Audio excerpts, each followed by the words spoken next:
invitado también para poder desarrollar la clase. Tenemos, amigo nuestro, quiero presentarles a todos ustedes, amados estudiantes, al pastor, ¿no? Al pastor Ignacio. El pastor Ignacio, él gustosamente nos aceptó desarrollar este curso, que él ya lo va a explicar. Con él hemos conversado por vía WhatsApp, a veces por teléfono. Y Pastor Ignacio, sea bienvenido, pastor, en esta noche. Pastor, que Dios lo bendiga. Gracias por su atención, gracias por cedernos este tiempo de estar en la Iglesia Evangélica Plenario regular y también el seminario de complementación. Tenemos 2 niveles en el seminario.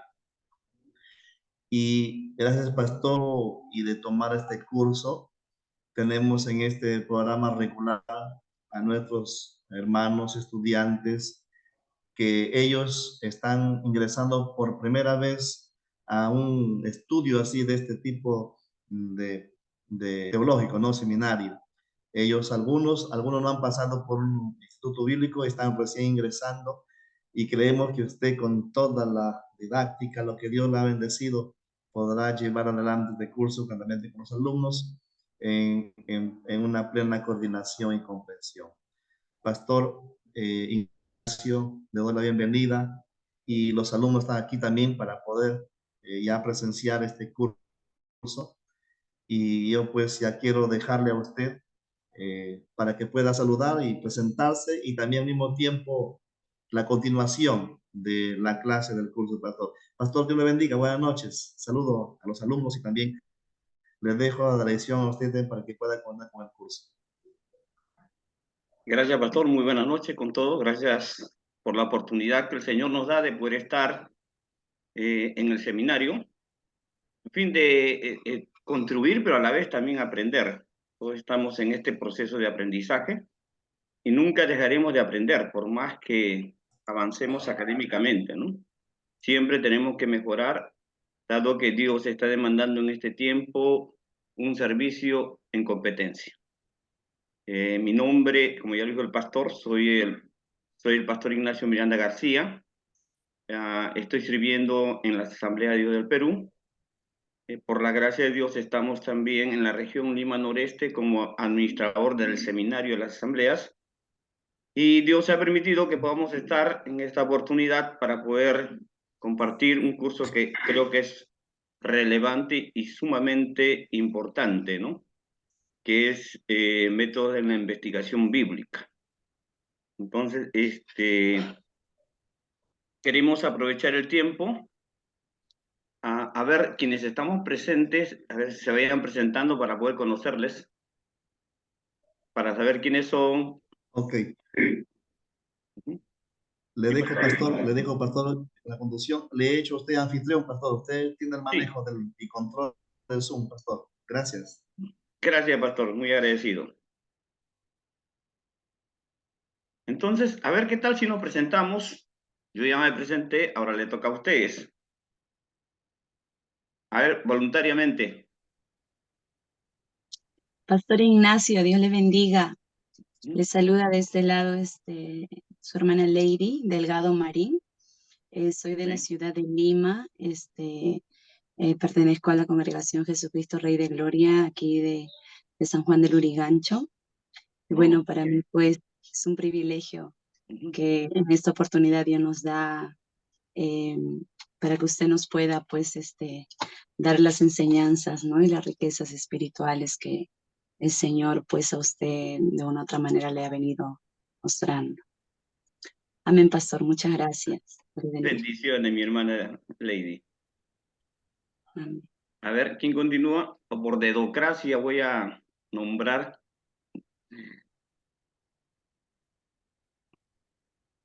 Amén, pastor. Isaí Valencia Ponce, pastor, de la selva, San Martín, Tocache. Oh, ya estaba por ahí. De Tocache, pastor. Buenas noches con todos Buenas noches, pastor. Buenas noches, hermanos. Muy buenas noches, mi hermana. Buenas noches. Buenas noches. Soy la hermana Nancy, pastor. Ok, bendiciones, mi hermana Nancy. Sí, hermano Isaí, yo estuve hace pocos días, 2 semanas atrás, 3 semanas por Tocache, en la iglesia Maranata, que está en Girón Tocache. Ah, claro, sí, del pastor a ver, Juancito, Juan, Juancito sí, Segarra. Segarra. Ahí estuvimos, nos invitó para su aniversario, estuvimos ahí un par de semanas, ahí en Tocache, con mucho calor y mucha lluvia. Ah, sí, ahorita, pero ya empieza el verano, pastor, ya son casi las últimas lluvias, dijo. Sí. Un gusto, pastor, conocerlo y que nos pueda enseñar lo que Dios ha ido haciendo gran cosa en su vida. Estamos dispuestos a aprender la palabra de Dios. Dios lo bendiga, pastor. Bendiciones, mi hermano. A ver si continuamos presentándonos para poder avanzar rápidamente. Con el Pastor camino Ignacio, nos presentamos. Pastor Ignacio, muy buenas noches. Mi nombre es Percy Briner Quispe Rodríguez, soy de Ayacucho, de la región 1. Paisano. Sí, congrego en la IEPP, Pampa del Arco, del Ujú. Pastor Serapio Orejón. Entonces, estoy aquí para poder aprender y, bueno, que el Señor nos prepare para la gloria de Dios. Y que sé que estaremos aprendiendo y, bueno, bendecirles a todos. Bendiciones, mi hermano Percy. Somos paisanos. Yo soy de Paucar Sarazara, de la provincia. O sea, ya Allá. creo que Amén. Pasa por ahí, allá, por la dentro. Santa Tierra. ¿Alguien más? Mientras lo van pensando, de repente vamos a dar inicio ya que tenemos 2 horas. Y este Pastor curso, Ignacio, sí. Pastor Ignacio, buenas noches. Buenas Soy noches, la hermana hermana, Nancy. soy la hermana Nancy Cusigualpa Choque. Hoy congrego en la iglesia Cristo del Perú de las Naciones, que queda en su San Pablo II. Pastor Ignacio, yo usted lo conozco. Sí, me parece conocida a usted. En el proyecto, bueno, ese tiempo es proyecto, ¿no? En la iglesia Visión Cristiana. Amén. Sí. Pastor. El año 2000, por lo menos. Ahí estaba por ahí. Sí, de ahí me vine a vivir por acá, Oh. me vine a vivir por acá por 5 de Mariscal. Entonces, como había proyecto también acá, mi hija ahora está acá y yo estoy sirviendo en esa iglesia ahora. Qué bueno, mi hermana Nancy. Qué bueno. Encontrarnos nuevamente en el camino. Amén, pastor. Amén. Bueno, vamos a iniciar el curso. Decía que es sumamente importante. Vamos a ver si me permiten. Voy a compartir pantalla. A ver, aquí está. Vamos a socializar el sílabus. Allá están los datos generales. Están viendo, ¿no? ¿Lo ven? ¿Ven? Sí, ¿no? Amén, pastor. Amén. Ok. Amén. Quiero ir directamente a la fundamentación, que es importante, ¿no?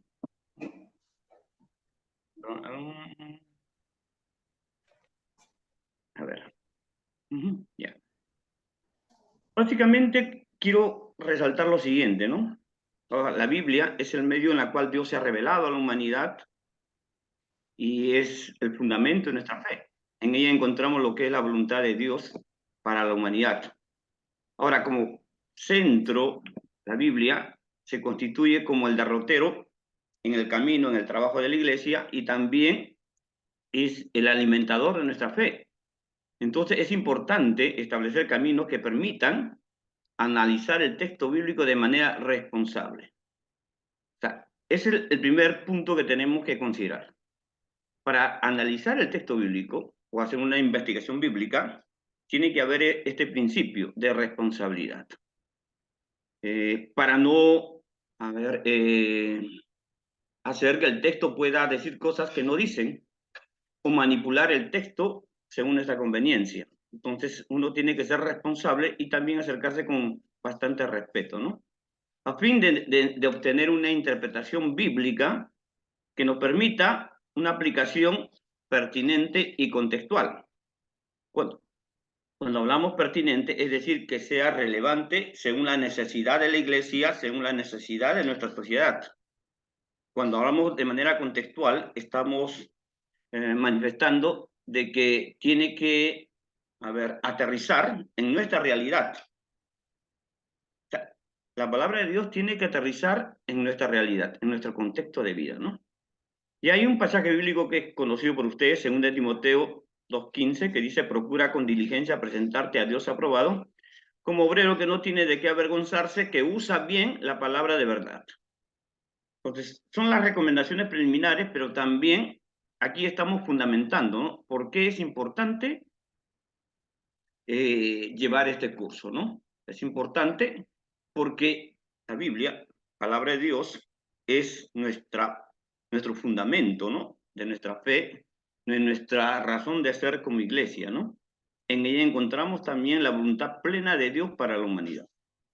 Nosotros como predicadores, y ustedes como predicadores y predicadoras, también tienen esa responsabilidad de tener esa transmisión fiel, ¿no? Del mensaje de Dios. Ahora, hay que considerar que el texto bíblico que uno va a analizar, uno va a investigar, tiene una distancia temporal de miles de años. Entonces, hay una brecha cultural, hay una brecha temporal que se necesita abordar para poder llegar hasta el texto en su contexto y poder encontrar y precisar el sentido, ¿no? Y el pensamiento del autor, ¿no? O sea, ¿qué es lo que el autor trató de comunicar? Y la tarea exegética y la investigación bíblica tiene esa finalidad de poder llegar al pensamiento del autor, a encontrar el sentido y el significado que en ella encontramos. También cuando uno va a analizar el texto bíblico, como aquí está, cada relato, cada libro tiene un enfoque bíblico, teológico, pastoral. Entonces también nosotros, a través de la investigación bíblica, tenemos que precisar, ¿no? ¿Cuál es el enfoque teológico del texto que estamos analizando? ¿Cuál es el enfoque pastoral también que en el texto estamos encontrando, ¿no? Hay brechas, repito, ¿no? Son sociedades distantes y diferentes con formas y prácticas culturales distintas. Entonces, ¿qué es necesario? Necesario contar con métodos, con caminos que nos permitan llegar hasta el corazón del texto, ¿no? Otro elemento a considerar en la investigación bíblica que tenemos que abordar es la forma literaria. Ya ustedes saben que la Biblia es una biblioteca, son libritos que están ahí, se ha hecho todo un compendio de los diferentes libros, pero cada uno tiene su forma, ¿no?, de expresar y de comunicar, y han sido escritos en múltiples géneros literarios. Es más, aún en un género literario va a aparecer un subgénero literario. Por ejemplo, en el Evangelio de Mateo tiene un género apocalíptico. Por ejemplo, en el capítulo 24 ya ahí vemos matices, ¿no?, apocalípticos. Entonces, vamos a encontrar dentro de un libro, un género específico literario, vamos a encontrar subgéneros, ¿no? Esos detalles son importantes, porque es la forma que el autor escogió o seleccionó para transmitir el mensaje que, inspirado por Dios, ¿no?, lo hicieron. Entonces estamos planteando en esta primera parte la necesidad y la importancia de tener herramientas para la investigación bíblica. Uno de los errores que comúnmente se hacen es que cuando va al texto bíblico empieza a analizar según nuestra mentalidad occidental, ¿no?, de este contexto. Y hacemos que el texto hable según nuestra cultura. Y no estamos respetando que el texto tiene un contexto histórico en el cual fue redactado. Ahora hay dos detalles hablando del texto y ya un poco introduciendo. son dos momentos que hay en el texto. Uno es el momento vital, donde están dándose los hechos. Por ejemplo, en el año 30 y 33, Jesús está desarrollando su ministerio, pero la redacción, por ejemplo, hablemos del Evangelio de Lucas, está en el año 85, un aproximado de 50 y tantos años, ¿no?, de diferencia. Son dos momentos históricos que hay que considerar. Uno en el momento de los hechos, otro en el momento de la redacción. Esos detalles contempla la investigación bíblica. Ahora, en este curso, en primer lugar, haremos un recorrido histórico de los diversos métodos de análisis de textos bíblicos elaborados a través del tiempo. O sea, desde la época apostólica, o el periódico apostólico, hasta la actualidad, se han desarrollado muchos métodos y diferentes formas con la finalidad de interpretar el texto. En algunos han hecho con fundamento un poco, o los otros un poco de manera subjetiva, pero eso es la historia, ¿no? Es la historia de la investigación bíblica. Entonces vamos a recorrer un poco, a describir los diversos métodos que han sobresalido a través de la historia en la investigación bíblica. ¿Hasta ahí está claro? ¿Alguna pregunta? Si tienen dudas, pueden hacerlo con toda confianza, ¿no? Entonces, ¿cuál es nuestro objetivo? Es analizar diversos métodos usados en el análisis del texto bíblico. De manera puntual, ahí están los métodos. El método narrativo, vamos a usar el método léxico-sintáctico, el método para analizar la poesía hebrea, el método estructural, método para analizar parábolas, epístolas, y hay un método estructural. Estos métodos comúnmente no sé si la palabra adecuada no se enseña, sino que no se le presta mucha atención, ya que requiere bastante dedicación también. Quien quiere hacer una investigación bíblica tiene la responsabilidad de dedicarse, de darse el tiempo, ¿no? Porque va a comunicar una verdad. Y esa verdad tiene que tener esa fidelidad con el texto bíblico. Entonces, necesitamos tiempo, dedicación. Ahí están los objetivos que ya he mencionado, sino de manera específica. El punto 3, me parece que hay que leerlo en cuanto a objetivos específicos, es establecer claves hermenéuticas, o sea, de interpretación, que ayuden a aplicar el sentido del texto bíblico de manera contextual. Hay cierta relación, después voy a mostrar, relación dentro de la exposición bíblica entre el análisis, o técnicamente llamado la exégesis, con la interpretación, técnicamente llamado hermenéutica, y la comunicación, ya la exposición bíblica. Hay una relación, van de la mano los tres, pero por una cuestión pedagógica se enseña por separado. Pero no basta con el análisis bíblico, se necesita hacer la interpretación.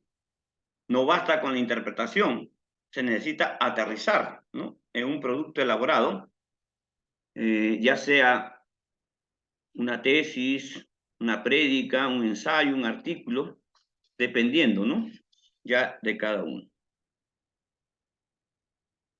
Ahí están las unidades, ya a ustedes se les ha enviado este sílabo, por eso que estoy pasando ya de manera muy rápida.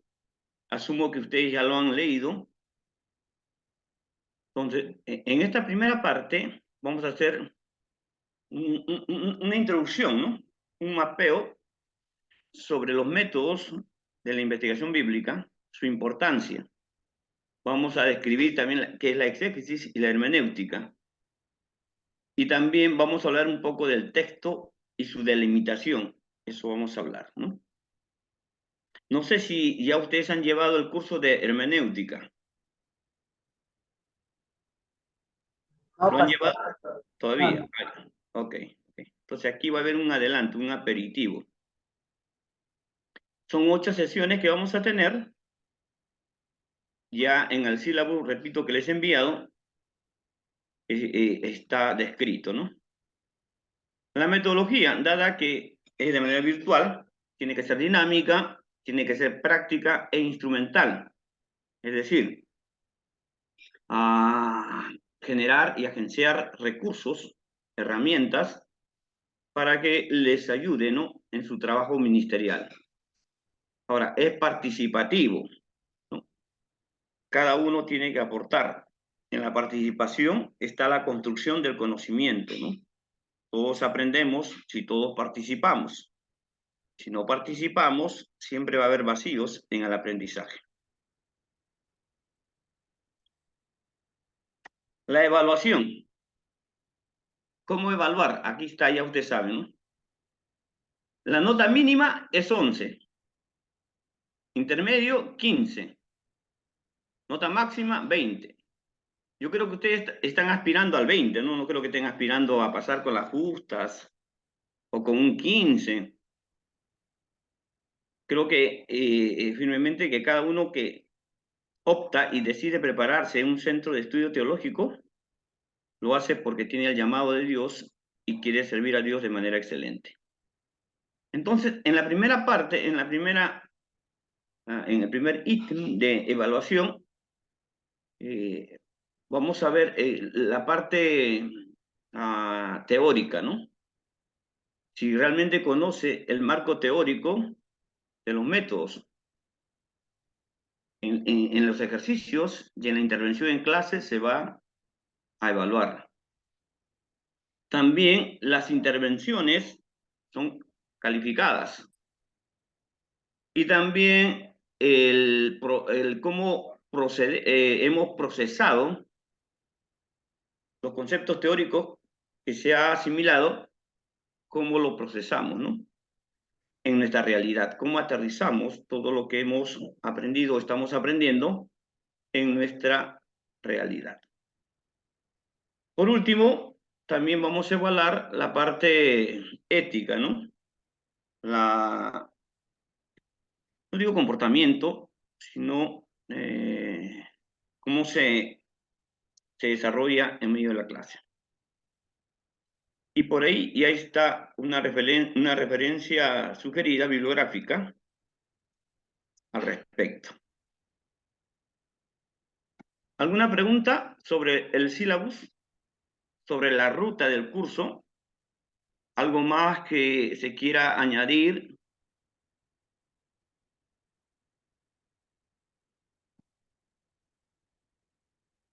¿Está claro? Asumo que está correcto, ¿eh?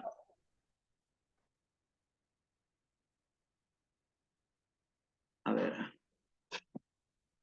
Entonces, vamos a lo que hemos planteado en esta oportunidad. A ver. Si me permite un ratito.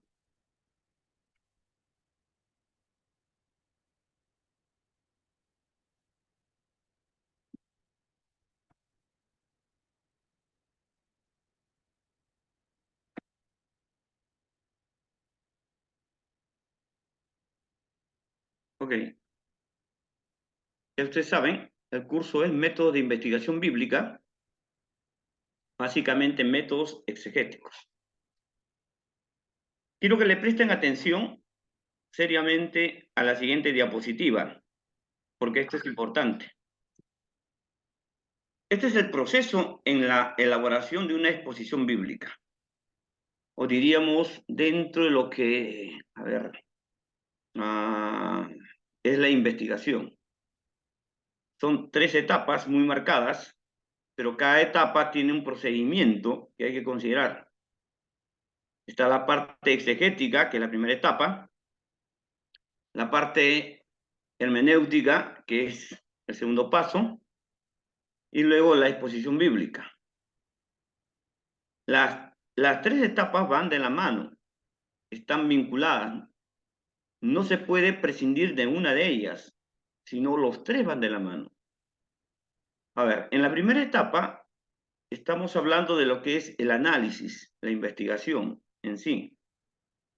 ¿Cuál es el procedimiento? Primer paso, tenemos que seleccionar y delimitar el texto que vamos a estudiar. ¿Qué significa esto? Es un gran error a veces que uno es viable, pero tiene que haber ciertas condiciones, que uno quiere hacer una investigación de un solo versículo. Ahora, si voy a hacer una investigación bíblica de un solo versículo, tiene que tener lógica y coherencia. No es un versículo cualquiera, sino tiene que tener lógica y coherencia en cuanto a significado. Entonces, lo ideal es que cuando uno va a analizar, va a investigar un texto bíblico, tiene que tener un principio y un final. Técnicamente se llama, de repente ustedes han escuchado esta palabra, una perícopa. Una perícopa es un texto que tiene una unidad literaria, que tiene principio y que tiene final. Entonces, tenemos que aprender a delimitar bien, porque si queremos encontrar la totalidad del sentido y el significado del texto, tenemos que precisar el texto completo, no solamente un versículo, sino la totalidad del texto. Entonces, y otra de las cosas que a veces se suele hacer es que cuando estoy investigando un texto, voy a la famosa concordancia y empiezo a buscar en diferentes libros de la Biblia. Está muy bien que se pueda hacer ese ejercicio, pero en primer lugar tenemos que centrarnos en nuestro pasaje de estudio. El texto seleccionado ya tiene una idea completa, tiene un sentido completo. Por eso que hay que enfocarnos en la delimitación, que tenga un principio, que tenga un final. Eso vamos a hacer con ejercicio y vamos a ver. Repito, hoy estamos con la parte introductoria. El segundo paso en este procedimiento, en la parte del análisis bíblico, es realizar la traducción del texto seleccionado.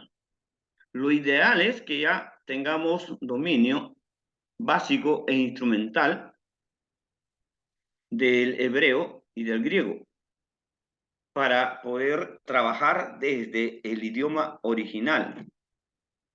Las versiones que tenemos, gloria a Dios por los traductores que han hecho un esfuerzo en tratar de comunicar o de traducir la idea, el sentido y el significado del texto, pero el problema lingüístico hace de que se busque una palabra entendible en nuestra cultura, pero al buscar esa palabra se va perdiendo un poco el sentido. Y ahorita les voy a explicar. Entonces, lo ideal es que nosotros mismos trabajemos desde el idioma original. Pero si todavía no estamos agenciados con esta herramienta, podemos seleccionar una versión bíblica que sea en lo posible cercano al original. Ahí está la Biblia de las Américas, la Biblia textual. Son versiones que tienen cierta, la Reina Valera del 60, que tienen cierta proximidad al idioma original. En el tercer paso de la exégesis bíblica, tenemos que seleccionar un método exegético. Pero repito, según la naturaleza del texto que vamos a estudiar. Cada texto, por su forma literaria, amerita un método en particular. No puedo yo usar un método que está precisado para una narración y yo lo quiera usar para la poesía hebrea. No puedo. O sea, va a ser difícil. Hay algunos métodos que sí se pueden complementar, pero tienen que ser viables. Entonces, tercer paso, seleccionar un método. Cuarto paso en el procedimiento es la clasificación y sistematización de la información bíblica que se ha recabado. Empiezo a sistematizar, a ordenar de todo lo que he investigado. Como ustedes están viendo en esta primera parte, no hay ninguna intención de interpretar. Acá solamente investigamos, recabamos la información. Es en el segundo paso, sí, cuando hacemos la evaluación de toda la información recabada en la exégesis, ¿no? En cuanto a significado y sentido del texto ya lo tenemos, entonces ya empezamos a hacer intentos de interpretación, de dar las ideas sobre el significado del texto, ¿no? Y la intención. Segundo, se tiene que teologizar, es decir, el texto tiene que encajar en nuestra realidad. Ese texto tiene una voluntad de Dios, tiene un deseo de Dios para la humanidad. Entonces, ¿cómo encajar, cómo proponer ese deseo de Dios en la realidad en la cual yo estoy sirviendo a Dios? Entonces, hay que precisar entonces la voluntad de Dios. Cada texto tiene su enfoque teológico. Cada texto tiene un enfoque pastoral también. Y tenemos que precisar, porque ahí está lo que Dios está proponiendo, ¿no? Como voluntad. Y en la tercera parte ya es la presentación de lo que he interpretado. Y empiezo a plasmarlo en un escrito, sea un artículo, sea un ensayo, una tesis, prédicas, etcétera, ¿no? O sea, voy a plasmar la propuesta teológica del texto. Entonces, pero también cada forma literaria que voy a usar para comunicar mi propuesta teológica también tiene sus características muy marcadas, ¿no? Por ejemplo, para escribir un artículo tiene su forma. Un ensayo también tiene su forma, una tesis también tiene su forma, las prédicas también tienen su estructura. Entonces también hay que prepararnos al respecto. Entonces, este es el proceso en la elaboración de una exposición bíblica. Aún cuando usted vaya a predicar, tiene que hacer este proceso para que sea, consistente lo que uno va a comunicar. Porque si no hago este trabajo, o sea, no hay garantía de fidelidad, ¿no? En cuanto al texto, ¿no? De repente voy a estar hablando algo distinto a lo que el texto está hablando. ¿Ok? ¿Alguna pregunta?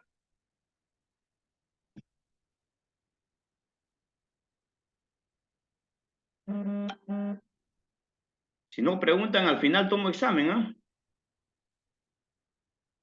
Calificado. Ok. Ahora, este es el proceso. Entonces, un poco más preciso, vamos con la tarea exegética. Primer paso, tenemos que comprender el texto en su contexto original. Yo no puedo hablar, ni comunicar, ni predicar, si es que no he precisado al texto en su contexto original. El Señor inspiró a los autores en un contexto muy específico, con una finalidad muy concreta. Entonces tenemos que, ¿no?, conocer el contexto del texto, ¿no? Segundo, hay que medir la anchura del río que hay que cruzar. Esta es una metáfora. Cuando se habla de medir la anchura del río, es decir, hay brechas, ¿no?, culturales, brecha lingüística también, porque dentro del idioma bíblico griego, ahí tiene formas, o lo que se llama lingüísticamente modismos. En el hebreo también tiene modismos, y si no precisamos el elemento lingüístico, yo voy a entender. Un ejemplo, nosotros acá en el Perú a veces solemos, en algunas oportunidades, en el desayuno comer pan con mantequilla, ¿cierto? Pero en Italia no es pan con mantequilla. En Italia se dice pan con burro. Entonces, son signos lingüísticos distintos con un significado distinto. Entonces, eso es característico de todos los idiomas. Y en el idioma bíblico no escapa de eso también. Entonces, hay que medir, ¿no?, todas las brechas que tenemos por delante para llegar al texto bíblico. Lo otro es, tenemos que cruzar, ¿no?, ese puente, esa brecha. Pero ¿cómo vamos a lograr? Con un método exegético que nos permita llegar a la vida, ¿no?, del texto en toda su plenitud. Una vez que ya he llegado, ya he comprendido la realidad, regreso nuevamente con el significado, con el sentido del texto a nuestra realidad, a nuestra época, ¿no? Entonces, esa es la tarea exegética. Miren el camino que hay que recorrer, ¿no? Acá en el número 1 está el contexto histórico, ¿no?, en la cual el texto se escribió.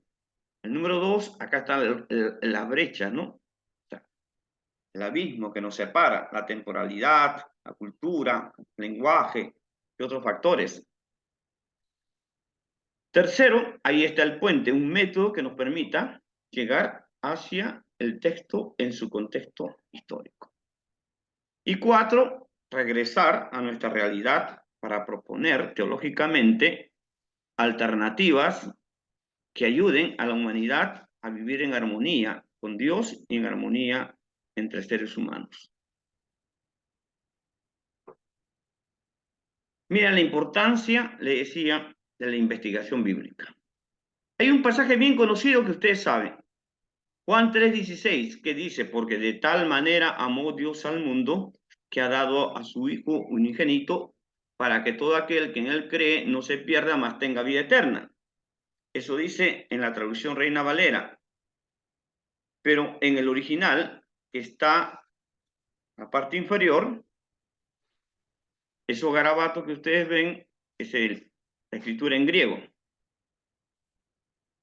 Literalmente dice así, así porque amó el Dios al mundo, de modo que al Hijo, al unigénito, dio, para que todo el confiando hacia adentro a él no sea destruido, sino esté teniendo vida eterna. ¿Qué diferencias notan ahí?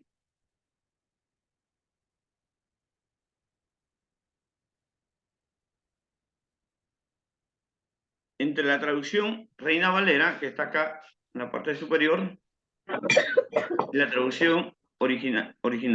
En la Reina Valera, en la Reina Valera, pastor, en la Reina Valera dice, porque de tal manera amó Dios al mundo, y acá dice, así porque amó el Dios al mundo.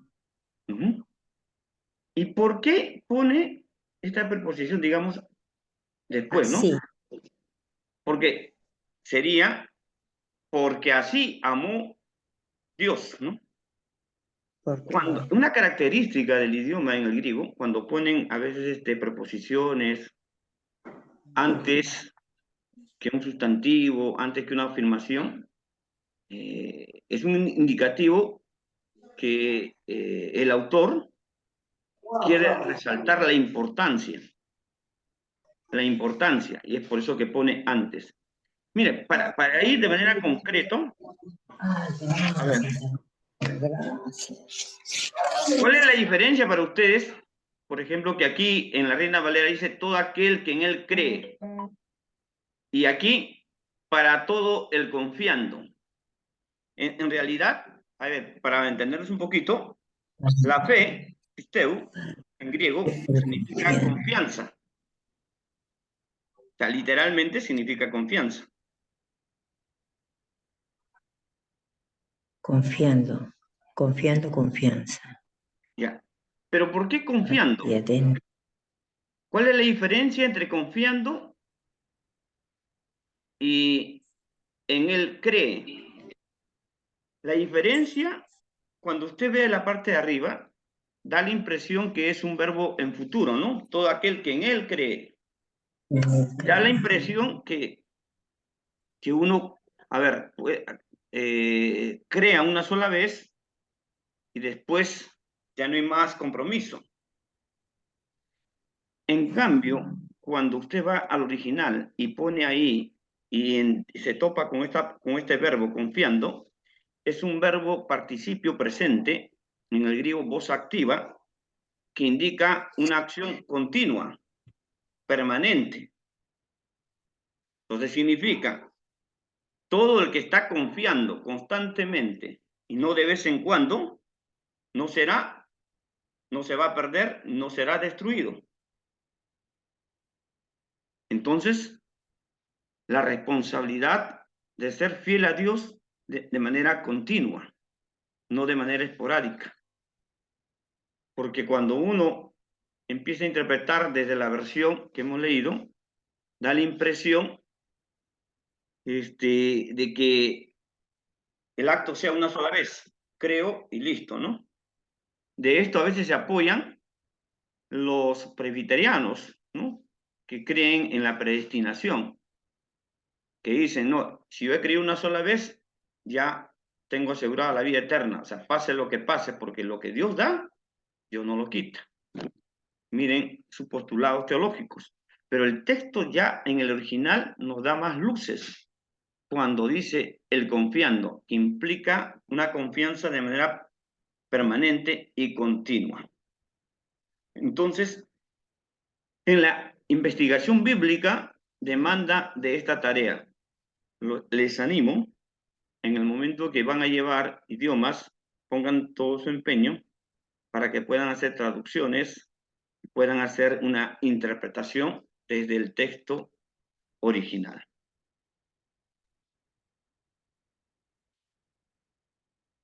¿Preguntas? ¿Comentarios? ¿Aportaciones?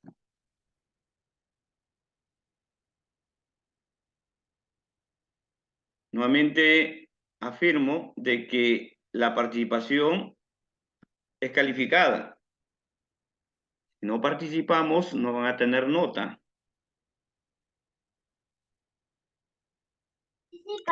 Pastor, buenas noches. Habla el alumno Johnny Coelho. No me presenté temprano porque Sí. estuve conduciendo, recién acabo de llegar.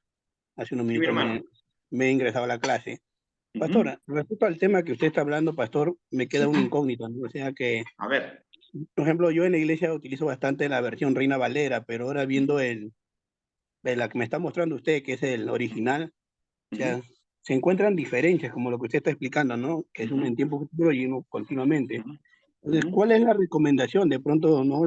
Ya que estamos llevando el curso para ser siervos del Señor, ¿con qué Biblia debería uno trabajar, ¿no? Para poder ir aprendiendo más, ¿no, pastor?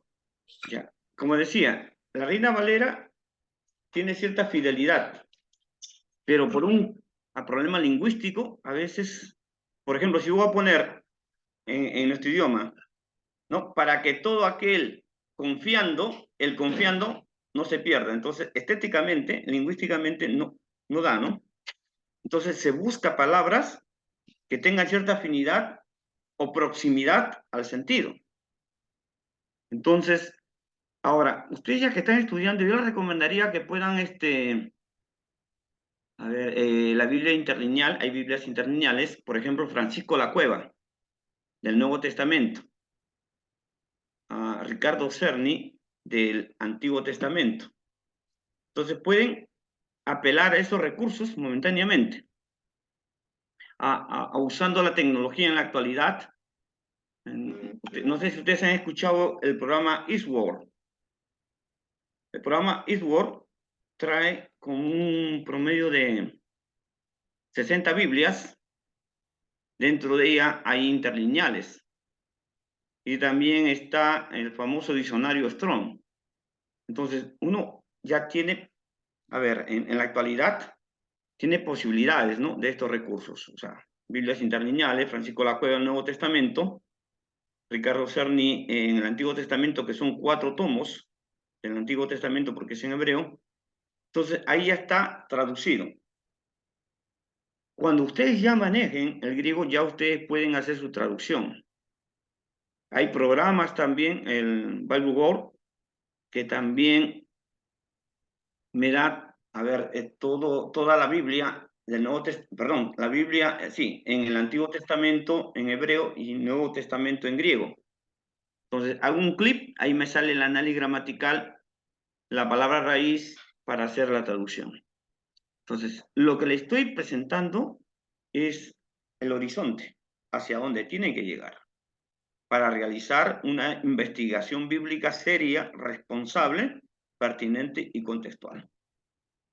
Entonces, es la ruta. Mientras que no tenemos, manejemos Biblias interlineales que nos van a ayudar. También la Reina Valera, para poder hacer los cuadros comparativos. También la Biblia textual, que es buena. La Biblia América, también, que son buenas. Entonces, podemos manejar esos recursos, ¿no?, para hacer cuadros comparativos del texto que vamos a trabajar. Ahora, hay una historia detrás de la Reina Valera. ¿En qué sentido? La base sobre el cual se hizo la traducción Reina Valera, no sé si ustedes han escuchado sobre la Septuaginta. La Septuaginta de 70 en Antioquía, en Alejandría, perdón, Alejandría, Egipto, 70 eruditos hicieron la traducción del Antiguo Testamento al griego. Y esa traducción se llama la Septuaginta. Y la Reina Valera ha usado la Septuaginta para hacer la traducción al español. Entonces no ha usado la Biblia hebrea desde el original. Ok, ¿alguna pregunta más? Pastor, se le escuchó entrecortado, un poquito como que no le entendí lo que explicó usted. ¿Ya? El Antiguo Testamento griego, o sea, Ya. Ya, a ver, está hablando de la Septuaginta, eso ya. se le escuchó un poco entrecortado Ya. y no le entendí bien, no sé si solamente para mí, de repente para los hermanos también. Voy a ampliar un poquito más. A ver, ustedes tienen que saber también la línea histórica desde Génesis hasta Apocalipsis. Entonces, en el periodo de, 400 años antes de la venida de nuestro Señor Jesucristo, hay hechos importantes. Empieza la helenización. Alejandro el Grande empieza a tomar posesión del Medio Oriente donde está, ¿no? Y con Alejandro el Grande se empieza la helenización, es decir, empieza la globalización, empiezan a hablar griego, ¿no? Y era una necesidad. Entonces los judíos, para no perder su identidad, para no perder su religión, empiezan a traducir el Antiguo Testamento al griego. Y esto lo hacen en Egipto, en Alejandría, ¿no? En 300 años antes de la venida de nuestro Señor Jesucristo. Entonces, esa traducción es la que ha usado Reina Valera para traducir al español, al castellano, ¿no? O sea que los judíos empezaron a traducir al griego cuando estaban en Egipto. No. En Egipto hicieron ese trabajo, porque Alejandro el Grande tomó también Egipto. O sea, era todo el territorio ya invadido por parte de Alejandro el Grande, ¿no? Entonces, empieza a globalizar con la cultura helénica, ¿no? Y el idioma también. Es por eso, si ustedes notan, en el Nuevo Testamento, cuando Jesús está en la cruz, Jesús expresa palabras en arameo antiguo, un hebreo antiguo, que dice, Elí, Elí, lama sabactani. Y los judíos no lo entendían. Siendo judíos, estaban perdiendo la identidad. No entendían. ¿Qué está diciendo? ¿Está llamando Elías? O sea, no entendían, ¿no? Es un hebreo, un arameo antiguo. Y es producto de la globalización, ¿no? Por ejemplo, si usted va a otro país, siempre va a ser influenciado por la cultura. Bien, la cultura la va a absorber o usted se va a resistir y se va a mantener firme culturalmente, pero va a ser bien difícil. O sea, no se puede escapar a la influencia cultural. Entonces, esa es la traducción, la versión, perdón, que ha usado la Reina Valera, ¿no? Y repito, entonces, ¿nosotros qué hacemos? Usar Biblias interlineales, como les he hablado de Francisco de la Cueva, usar Biblias que mantengan cierta cercanía al original, como Reina Valera del 60, ¿me entiende? Biblia la América, la Biblia textual también va manteniendo, ¿no? No en su totalidad, pero ahí va manteniendo. ¿Alguna pregunta? ¿Lo usas ya? Porque la fecha está al tope. Ok, sigamos. Ahora, ¿qué es un método? Cuando hablamos de método, básicamente estamos hablando de camino o vía, ¿no? Se refiere al medio utilizado para llegar a un fin, ¿no? En este caso, tratar de llegar al significado original, ¿no? Al contexto histórico del texto. Entonces, ¿cómo llegar? A través de caminos, ¿no? A través de vías que nos permiten llegar a nuestro objetivo. Entonces, un método es un camino, es una vía, ¿no? Que nos permite llegar a nuestro objetivo, ¿no? En nuestro caso, en la investigación bíblica, en primer lugar, tendríamos que, nuestro objetivo sería llegar al corazón del texto, ¿no? En todo el sentido de la palabra, en su marco histórico, ¿no? En los momentos vitales que se está redactando el texto, la cultura, ¿no? El sistema socioeconómico, el marco político, o sea, toda la vida cotidiana, ¿no?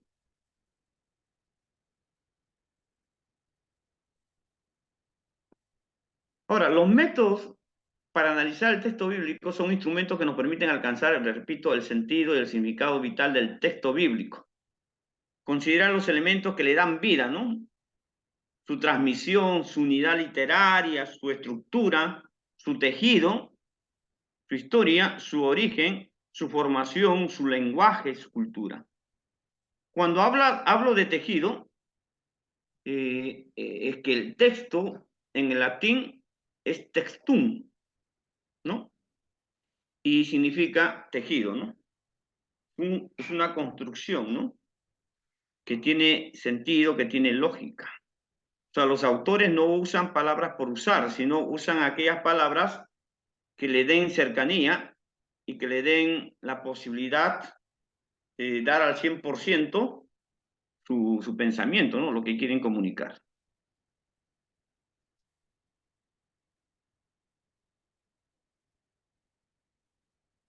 Esta es la exégesis. ¿Qué es la exégesis? Viene del griego exégesis. Pero hay otra, ahí está, exegeomai, que significa explicar. Pero básicamente, exégesis significa extraer, sacar, llevar o conducir afuera, ¿no? Puede incluir significados tales como guiar y mostrar el camino, ¿no? Entonces, significa sacar. Acá no significa introducir, sino sacar. Y en la tarea exegética es respetar al texto, dejar que el texto hable sin interrumpir, sin poner palabras en el texto, ¿no? Dejar que el texto pueda aflorar por sí mismo, ¿no? Por sí mismo. Este es el otro problema que tenemos. No hacemos exégesis, sino eisegesis, que significa introducir. O sea, a ver, hacemos interferencia, ¿no? En el proceso de la interpretación o en el análisis, estamos poniendo palabras, sentidos, significados, según nuestra presunción, y alteramos el significado del texto, ¿no? En otras palabras, ponemos en el texto palabras que no hay, significados que no hay, interpretaciones que no hay. O sea, es una interpretación más personal, subjetiva y hasta prejuiciosa sobre el texto, ¿no? O sea, dictamino juicios adelantados, ¿no? Sin antes haber analizado, sin haber investigado responsablemente.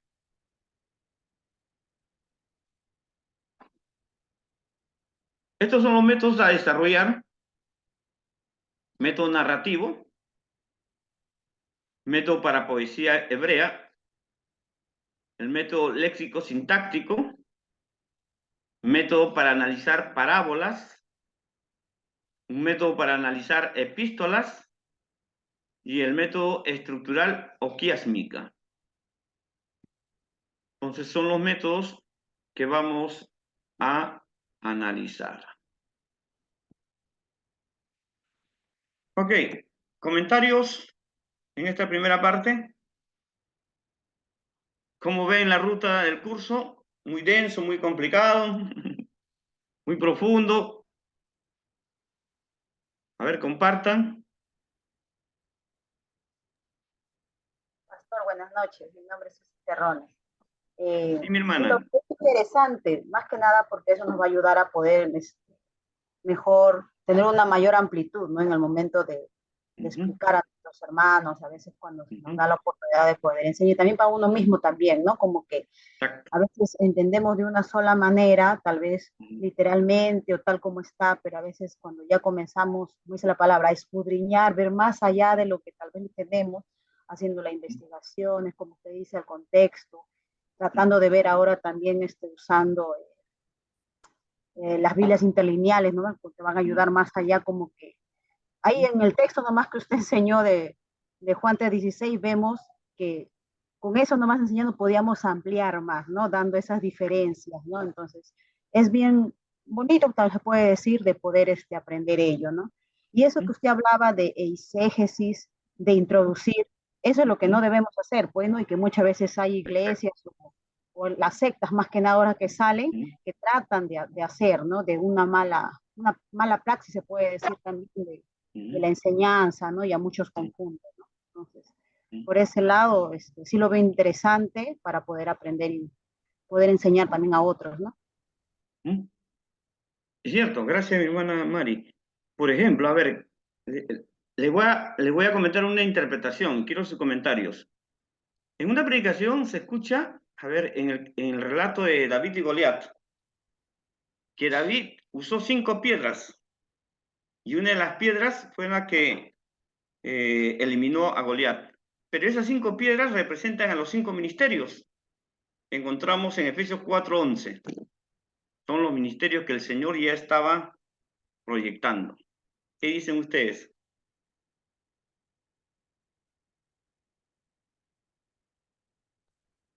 ¿Acertada, no acertada?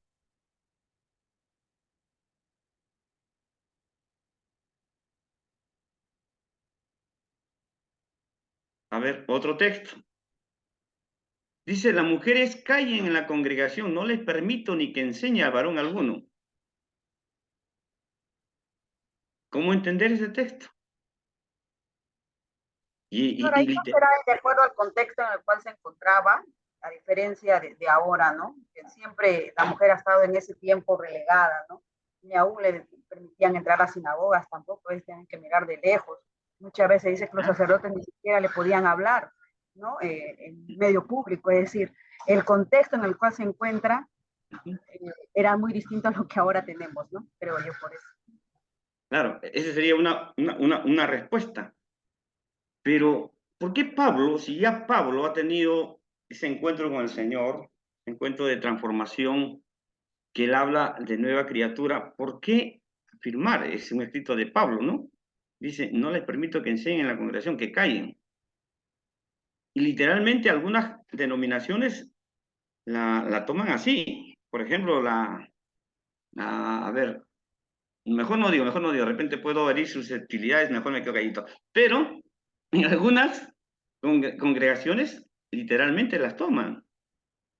Entonces no pueden ejercer el cargo pastoral, a lo mucho, a un cargo ministerial dentro de la iglesia. Entonces, la investigación bíblica me lleva a resolver ese entrampamiento, ¿no? Y ahí voy nuevamente al griego. Cuando hable al griego, habla sobre callar, no está hablando dejar de hablar, está hablando sobre la cordura. Habla del orden, ¿no? En el griego, ¿no? Mantener el orden, mantener la cordura, ¿no? Y no generar, a ver, contiendas, qué sé yo, ¿no?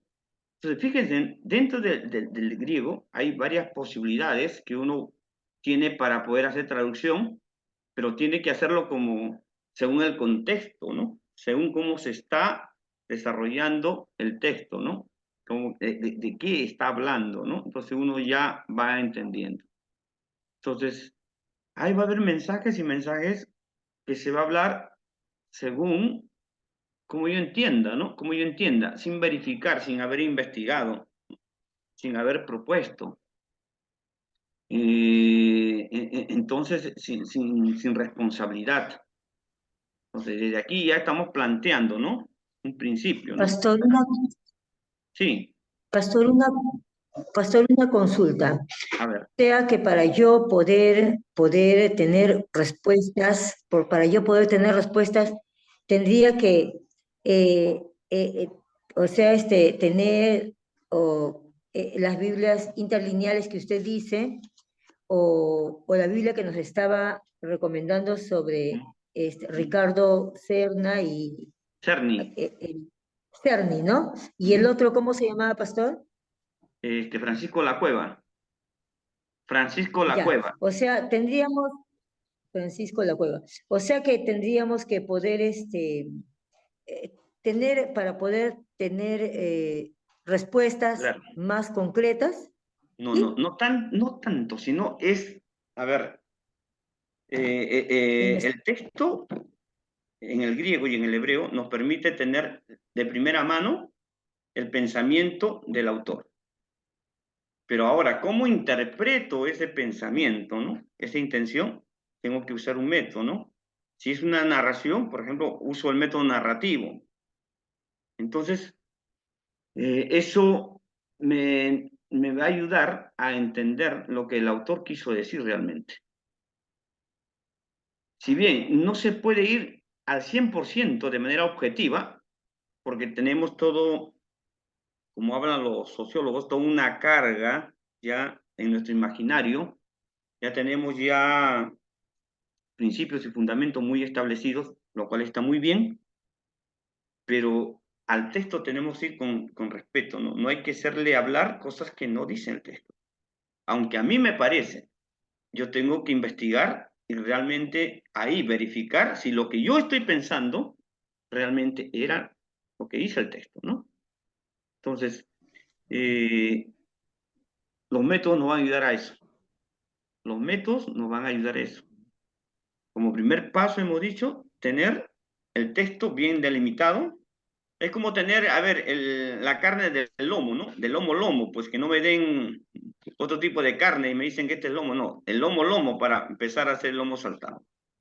Entonces ya tengo el lomo, ya empiezo a preparar y a trabajar, ya, ¿no? Usando otros ingredientes, porque el lomo saltado no solamente es con carne, ya entra otros ingredientes. Entonces también es el primer paso. Es el primer paso, ¿no?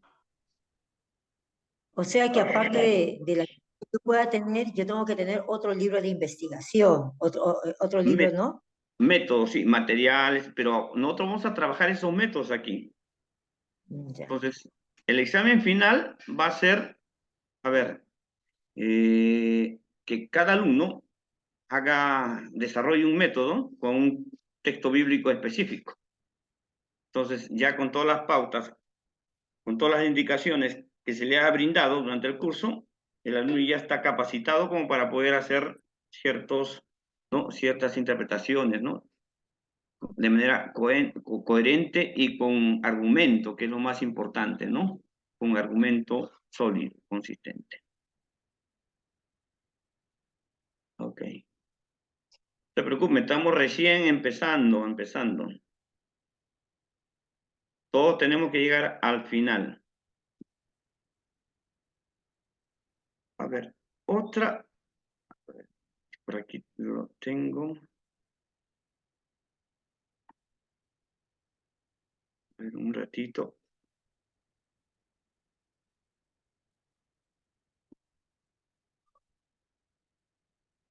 Yo le voy a pasar estas diapositivas, le voy a pasar. Para eso necesito un delegado o delegada para darle el material y lo pueda distribuir, ¿no? O no sé, o lo dejo en el WhatsApp, está ahí. Lo subo nada más, ya ustedes cada uno lo bajan.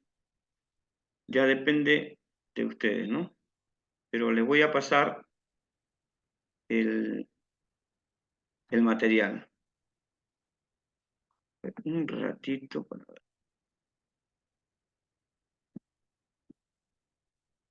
La diferencia entre exégesis y la hermenéutica, que es la interpretación, es muy marcada, mientras que la exégesis hace el esfuerzo para sacar, ¿no? Extraer toda la información necesaria que hay en el texto.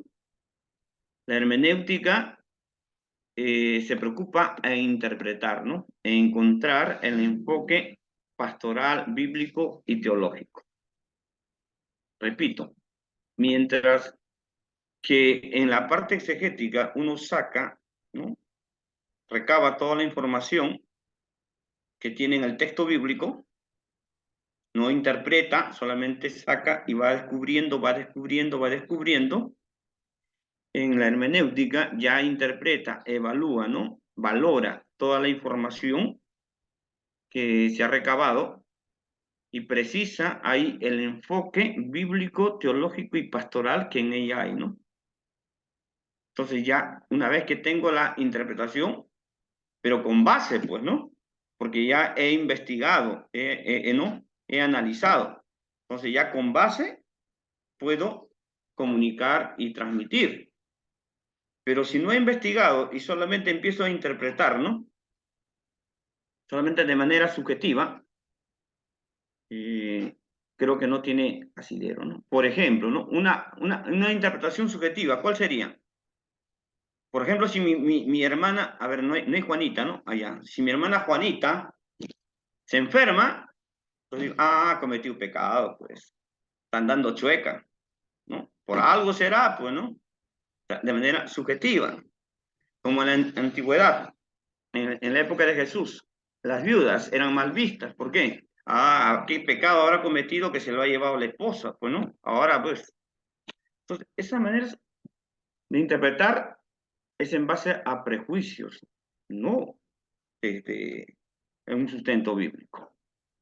Porque si fuera así, entonces, ¿qué pasaba con el apóstol Pablo, ¿no? Que estaba enfermo con su aguijón. O sea, ¿por qué no fue sanado? ¿Porque era pecador o porque estaba jugando chueco?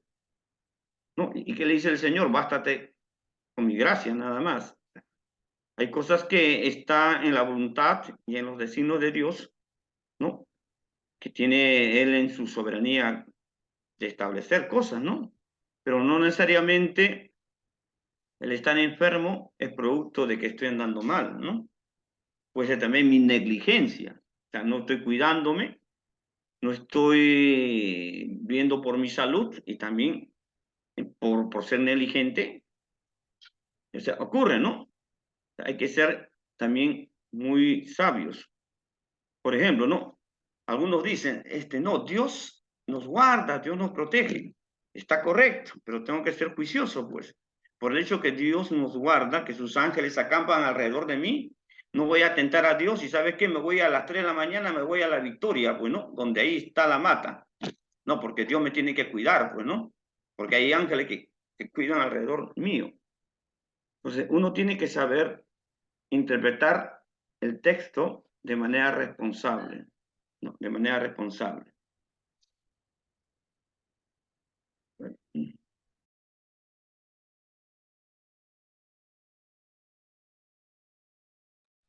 Entonces, responsabilidad en la investigación bíblica. Es necesario acercarnos al texto bíblico con responsabilidad y para ello los métodos nos ayudan, ¿no? Y mire, cuando uno empieza a estudiar el texto bíblico con responsabilidad y sobre todo, ¿no? Pidiendo la dirección del Espíritu Santo, que es fundamental, porque no todo es conocimiento, no todo es sabiduría, sino necesitamos que Dios empiece a encaminar a través de su Espíritu y guiar nuestra investigación. Eso sí está claro, ¿no? Está claro. Entonces uno va a encontrar propuestas muy interesantes, ¿no? Para la iglesia, para la sociedad, para la familia, ¿no? Para todo tipo de necesidad. Entonces, está claro esa primera parte, ¿no?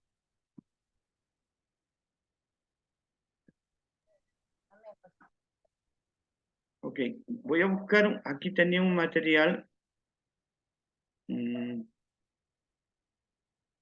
A ver si lo tengo a la mano. Ah, ya, listo. Sobre cómo hay algunos métodos bíblicos que se han desarrollado a través de la historia. Entonces, hay diferentes métodos que han desarrollado. A ver, aquí están. De antemano, quiero señalar de que, a ver, a veces no basta con un solo método, si uno tiene que usar varios métodos para extraer toda la riqueza que hay en el texto bíblico.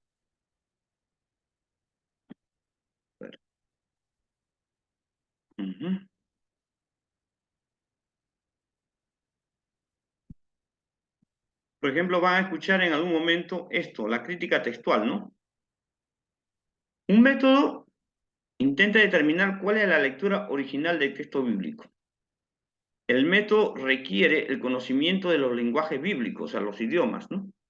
Específicamente del hebreo, el arameo y el griego. También requiere la comparación de manuscritos antiguos, ¿no? La consideración de variantes ortográficas al estudio, el estudio de los aspectos gramaticales del texto y la evaluación de los errores en la transmisión de los escritos por los antiguos escribas. Entonces, hay métodos que requieren ya un nivel de especialización, ¿no? Un poco más, o sea, como un filólogo, es decir, estudiar, ¿no? La escritura y todo eso.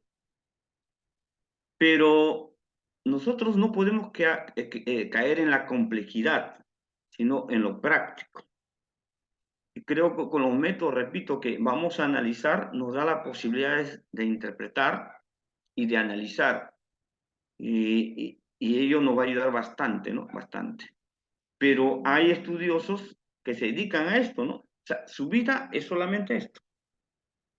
Tratar de llegar al texto original, ¿no?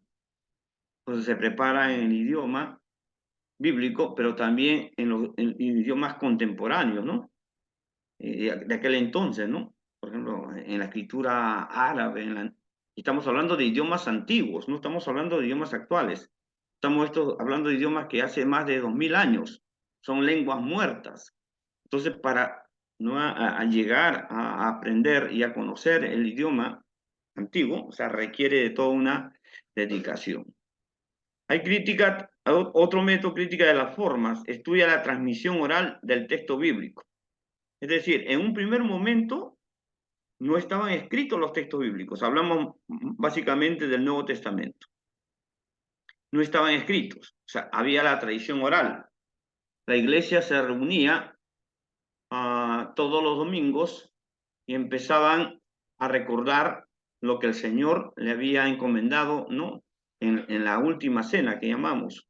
Entonces ellos recordaban los dichos, las acciones que Jesús había hecho, ¿no? Mientras estuvo con ellos. Y pasaban ahí, ¿no?, la cena del Señor, todo domingo con frecuencia. Y la transmisión era oral. Ya después que los apóstoles empezaban a partir a la presencia del Señor, se hizo necesario, ¿no?, registrar toda esa tradición oral que transmitían los apóstoles. Entonces, posteriormente ya empezaban a escribir. Y quienes han escrito con mayor cantidad son ya escritores que Dios usa en generaciones después de los apóstoles. Los únicos, a ver, el único diría, o los únicos, mejor dicho, sí, los únicos serían el apóstol Pablo, que escribió las cartas con puño y letra y enviaba, y el otro, el Apocalipsis de Juan, que está exiliado en Patmos y empieza a escribir. Pero el resto, la gran mayoría, o sea, no hay con precisión quiénes son los autores, porque solamente había la tradición oral transmitiendo, ¿no?, el Evangelio de Jesús, los hechos, ¿no?, los milagros, la obra que Jesús había hecho en esta tierra, ¿no? Entonces, se preocupan, ¿no?, en saber, en conocer la tradición oral. O sea, son tareas muy complicadas, muy complejas, y hasta diría casi difícil, ¿no?, por no decir imposible, llegar a poder descubrir la tradición oral en esa pureza tal como estaba. Es difícil, porque sí tenemos ya esa tradición registrada, ¿no? La crítica histórica es la que propone, ¿no?, analizar el texto bíblico en su historicidad, es decir, ¿no?, desde el momento de los hechos hasta la redacción, cómo ha sido, cómo ha pasado. Es una tarea pero titánica, ¿no? Y repito, quienes se dedican a esto ya son especialistas, ¿no? Especialistas que tienen por finalidad lograr estos objetivos. La crítica de las fuentes, ¿no? Y aquí hay mucho que hablar también. Por ejemplo, cuando nos encontramos con el Evangelio de Lucas, o con los escritos de Lucas, mejor dicho, porque Lucas no solamente escribió el Evangelio, sino también escribió Hechos, ¿no?, los apóstoles. Ambos formaban un solo volumen, pero después los separan, ¿no?, por una cuestión ya de contenido.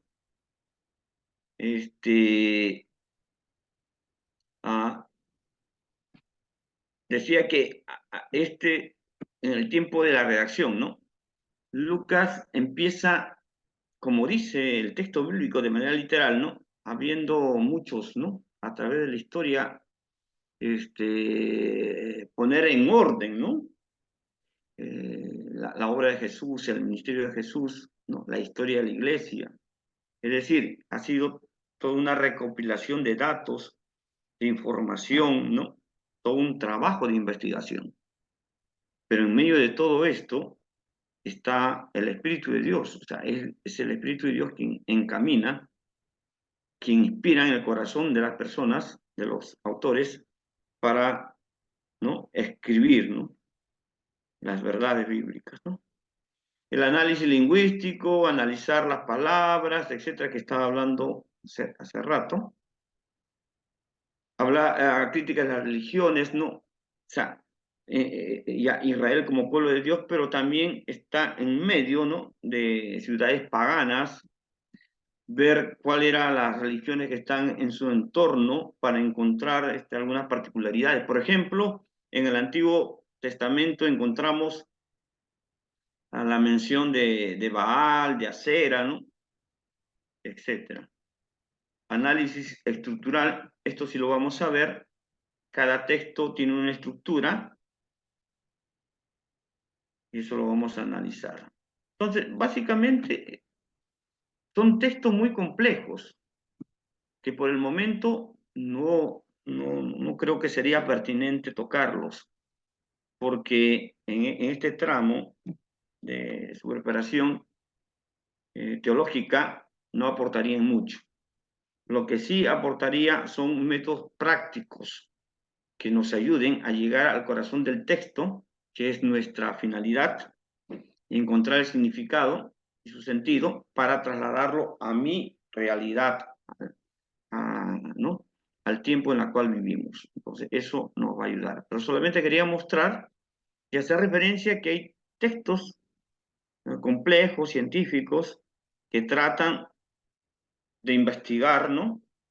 El texto bíblico en diferentes formas.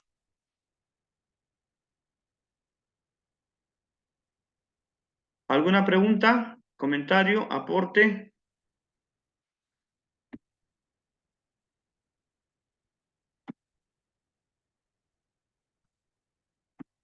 Yo creo que es un poco complejo y un poco, a ver, desafiante lo que estamos haciendo. Pero vamos a recordar las promesas de Dios, que todo lo puedo en Cristo que me fortalece, ¿no? Entonces tenemos que desarrollar nuestra fe. Queremos ser instrumentos de excelencia, ¿no? Buenos instrumentos que no solamente aporten el desarrollo de la iglesia, sino también de nuestra sociedad, de nuestro país, ¿no? Que en nuestro país pueda ver que desde la iglesia se elabora propuestas de bienestar, ¿no? A través de principios bíblicos, pero de manera contextual. La gente piensa y cree, un grupo, de que la Biblia está desfasada, ¿no? Que ya no tiene injerencia en la vida de la sociedad.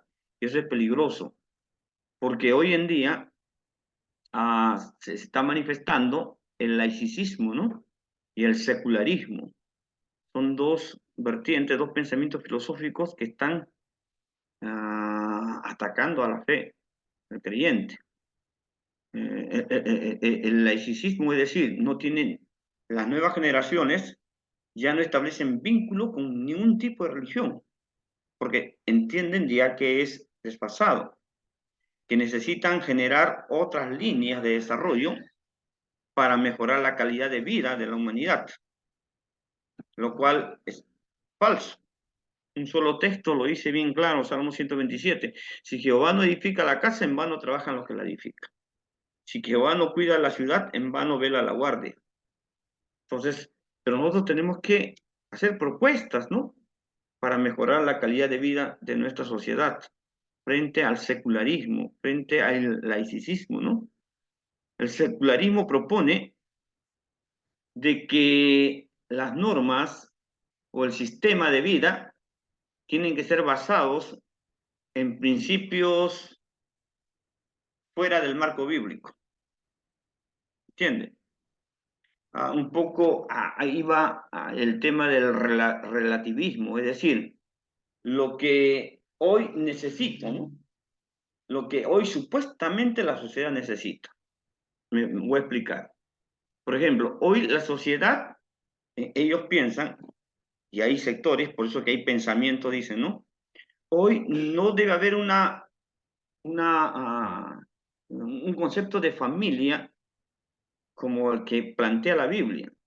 Ahora el concepto, según la necesidad actual, tiene que variar.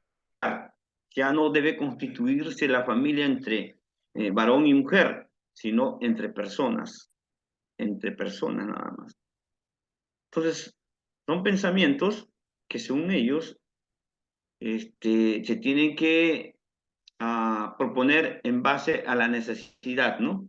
Todo está en relación a lo que necesita, entre comillas, realmente la sociedad. Y ese es el mundo en el cual nosotros nos movemos. Nosotros desde la investigación bíblica tenemos que, repito, proponer propuestas de desarrollo. Y eso implica conocer nuestra realidad, nuestro contexto. Un investigador de la Biblia, uno que predica la Biblia, uno que estudia la Biblia, tiene que conocer su realidad. Porque si yo estudio la Biblia, ¿cuál va a ser mi público objetivo? ¿Solamente la iglesia? Está bien, voy a edificar la iglesia. Voy a encaminar la iglesia. ¿Pero para qué? Un gran pensador protestante alemán decía, Bonhoeffer, va a decir, la iglesia no vive para sí, sino para los demás. Es decir, Dios no estableció la iglesia para formar una religión, sino para que predique el Evangelio de Jesucristo hacia afuera. Pero nosotros estamos entendiendo nuestra tarea, nuestra incidencia eclesial en 4 paredes, lo cual no debe ser así, ¿no? Jesús paraba proponiendo, ¿no? Comunicando su propuesta de salvación a las calles, ¿no? En las plazas, donde hay gente que necesita. Entonces nosotros también, si vamos a investigar, tiene que ser con un objetivo muy claro, porque de nada valdría, a ver ya, manejo bien los métodos, he llegado al corazón del texto, pero ¿para qué? ¿Solamente para mi entorno nada más? ¿O para un conocimiento personal? Mire, ya conozco las verdades bíblicas, creo que debe trascender, debe avanzar, debe llegar más allá, que es nuestra sociedad. Entonces, estamos descuidando bastante, ¿no? Nos estamos replegando, nos estamos encerrando nosotros mismos, pensando en una evangelización en 4 paredes. No, debemos de salir. ¿Están de acuerdo? Si no están de acuerdo, díganlo nomás, con toda confianza. Pastor, Sí. bueno, quería más o menos, yo tengo aquí instalado en mi máquina lo que comentó del eSword. Sí. Es un software completo, pero hablo a título personal, ¿no? De que a veces tengo mucha herramienta o mucha información, comentarios, diccionarios, y a veces no sé por dónde iniciar. O sea, creo que, bueno, en mi parte me está faltando lo que es la organización, qué Biblia usar, qué comentario usar, qué fuente textual. O sea, entonces sería de mucha bendición para nosotros que usted, como usted ha llevado toda esa materia, nos pueda dar un pequeño mapa, ¿no? En el cual nosotros podemos desenvolvernos y poder iniciar y expandir nuestro aprendizaje también en la palabra de Dios. Muy bien, mi hermano Percy, correcto. Eso lo vamos a tomar en cuenta al momento que vamos a desarrollar un método, analizar, vamos a apelar al eSword y de paso vamos a explorar las bondades que tiene, ¿no? Es como tener una máquina, un gamer, ¿no? De última tecnología y solamente lo uso para Word nada más, ¿no? Para escribir. Entonces creo que es cierto, ahí tienes una herramienta que es de mucha utilidad porque tiene comentarios, tiene diccionarios, tiene Biblias, tiene mapas, inclusive tiene libros también de consulta también ahí. Entonces, vamos a emplearlo, ¿ya? Mi hermano Percy, vamos a emplearlo cuando estemos empleando los métodos. Amén. Ok. Disculpe, ese programa Gamer, ¿no? No. Es eSword.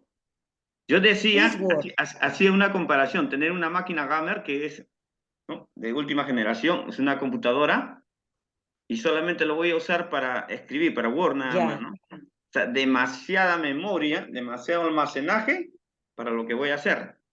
Entonces hay que sacarle provecho a todos los recursos que tenemos.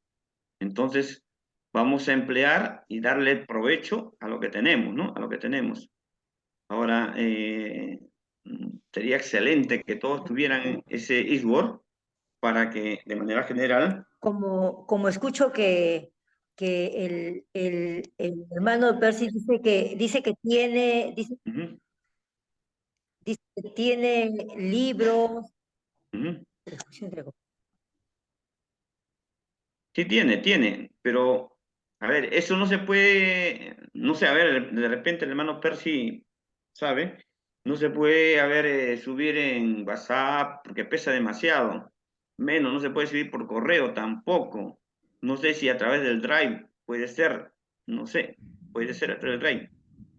Puedo, tal vez, como tengo instalado este sistema, tal vez por Drive, Por Drive, puedo pues. compartirlo y cosa que en su computadora lo pueden instalar, queridos hermanos. No hay ningún inconveniente con eso. A ver, mira, ahí tienen una bendición, ¿ah? Ahí tienen una bendición, así que aprovechen, aprovechen. Entonces, coordinen con el hermano Percy para que tengan esa bendición. Gracias, hermano. ¿Cómo haríamos para que nos pueda...? Tiene que Ah, abrir un Drive. sí, Sí, tengo tengo en Drive. mi... Sí, o sea, voy a el sistema comprimido en Drive, lo voy a compartir y ¿no? Para que ustedes lo abran también con el Lo Drive y lo descarguen. puedan, ajá, lo descarguen y lo instalen en su máquina nada más. Sí. Ok.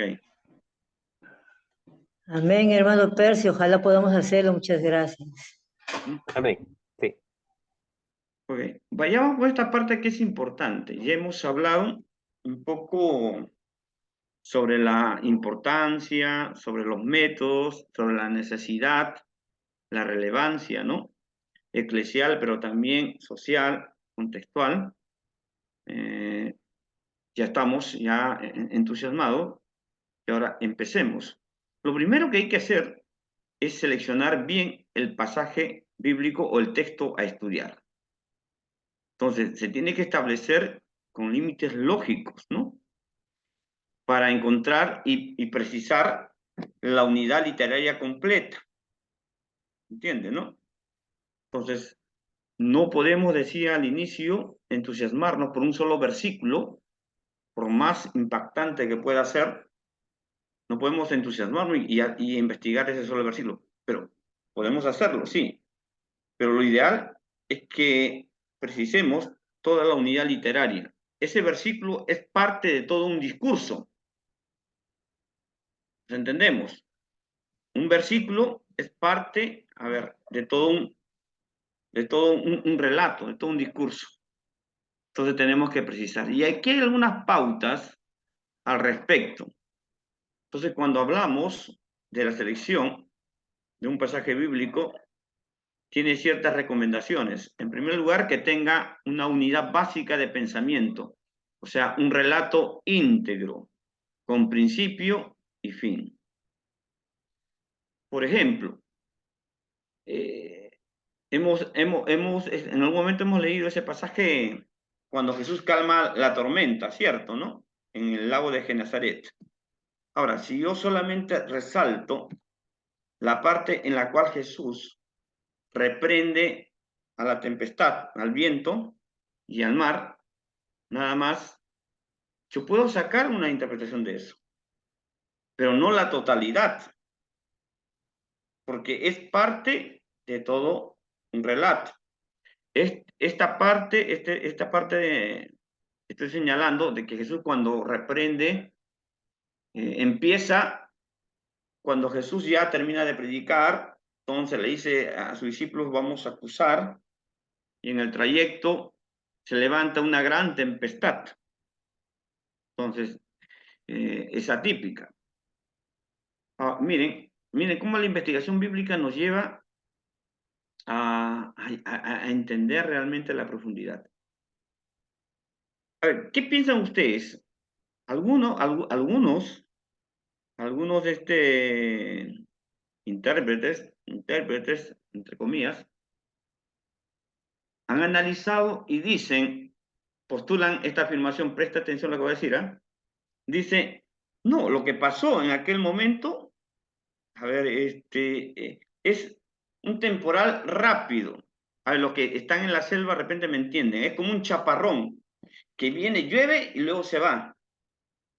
No es que Jesús haya calmado la tempestad, sino que fue como un chaparrón y listo. Pero sí se asustaron. ¿Qué opinan ustedes?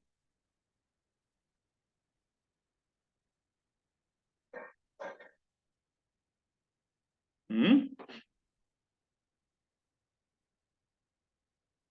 Eso lo plantearon cuando estábamos estudiando empecé a analizar. A ver, punto número 1. Quienes estaban en la barca eran hombres que conocían el territorio. Estamos hablando de Simón, Pedro, Andrés, hombres del lago que conocían la rutina. Punto número 2. Si hubiera sido un chaparrón, un temporal, un fenómeno natural, ellos no se hubieran desesperado. Hubieran dicho, voy a ser un poco didáctico, como el Chapulín Colorado, que no pande el cúnico, hubiera dicho que no pande el cúnico, y ya cada 2 minutos pasa el chaparrón. Pero dice el texto que estaban desesperados, estaban angustiados, que despiertan a Jesús y le dicen a Jesús literalmente, o sea, no tienes cuidado, es decir, estamos a punto de perecer, es decir, acá queda nuestra historia y usted durmiendo tranquilamente. Entonces, si hubiera sido un temporal así ya conocido, no se hubieran desesperado, pues. Hombres que conocen el mar, hombres que viven de la pesca, ¿no? Entonces, esa teoría quedó descartada. Pero ¿cómo hacemos? A través del estudio bíblico, ¿no? O sea, cuando uno empieza a analizar, que esto es usando 2 métodos, el método narrativo y el método léxico-sintáctico, saca buenas conclusiones. Con este ejemplo que he señalado, que el texto por sí mismo nos da toda la información. No necesito ir básicamente a otro pasaje bíblico para argumentar. Mi investigación está enfocada en ese pasaje bíblico. Porque ese pasaje bíblico es completo, tiene un principio, tiene un final, es íntegro. ¿Entienden? Entonces, cuando seleccionemos un texto a estudiar, tenemos que considerar eso, que tenga principio y fin, no solamente analizar una partecita. Segundo, que tenga un argumento completo o un punto completo dentro de un argumento más extenso, ¿no?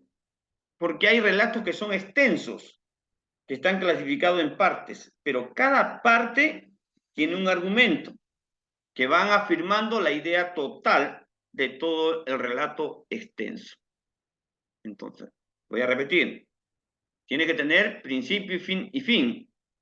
Cuando voy a seleccionar mi texto a investigar.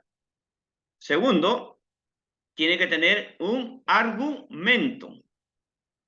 Yo tengo que precisar el argumento para analizar el argumento. Uno de los problemas que a veces uno cae, que no ubica el argumento del texto y empiezo a hablar cosas que no dice el argumento. Entonces, tengo que precisar el argumento. Tercero, que tenga coherencia, ¿no? Textual, ¿no? Entre párrafo y párrafo. Una unidad coherente en todo el relato. Cuarto, tenemos que seleccionar un texto bíblico que no sea extenso, pues. No se le va a ocurrir a usted analizar el Salmo 119, por ejemplo, ¿no? Que sea preciso, ¿no? Que no sea tan extenso. Que no sea excesivamente complicado. O sea, analicemos textos que sean viables, ¿no? En el tiempo que vamos a prestar. Ahora, uno puede analizar todo un libro, sí, pero tiene que hacerlo entonces en partes. Pero antes de empezar a analizar, tengo que precisar la estructura de todo el libro, ¿no? Todas las partes. Y empezar a analizar parte por parte y voy a encontrar la propuesta bíblico-teológico-pastoral del libro en su totalidad. Eso requiere también tiempo, dedicación, ya depende de cada uno, ¿no? De cada uno. Ahí están las recomendaciones. ¿Cómo establecer el comienzo y el fin de una unidad literaria? Hay indicaciones al principio y al fin de que este es un punto donde acaba una cosa y empieza otra. Por ejemplo, en Mateo 16:5 dice, llegando sus discípulos al otro lado, se habían olvidado de traer pan. El 12, entonces entendieron que no les había dicho que se guardasen de la levadura del pan, sino de la doctrina de los fariseos y de los saduceos. O sea, está hablando un solo argumento, un solo tema, desde el 5 hasta el 12. Entonces yo tengo que estudiar todo el relato completo, desde el 5 hasta el verso 12. También hay comentarios editoriales, nombramos así. También pueden indicar la transición de una unidad a la siguiente. Por ejemplo, mas los hombres de Sodoma eran malos y pecadores contra Jehová en gran manera. Entonces, ya hay comentarios finales que van cerrando el relato, ¿no? Después de esto ya empieza otro relato. Entonces, tenemos que tener en cuenta lo que estamos mencionando, ¿no? También otro indicador es cuando hallamos frases que marcan el comienzo o final de una narración o un tema. Tales frases frecuentemente indicarán un momento o un lugar. Por ejemplo, ¿no? Sucedió un día que enseñando Jesús, pues está empezando, ¿no? La unidad culmina en su meta lógica, o sea, se completa la narración, se resuelve la tensión planteada al comienzo, es decir, se agota el tema, o sea, se ha abordado todo el tema. O sea, no queda a mitad, sino empieza. Por ejemplo, la mujer de flujo de sangre, ¿no? Empieza a acercarse a Jesús, ya ustedes saben toda la historia, entonces va detrás, toca el borde de su manto, es sanada.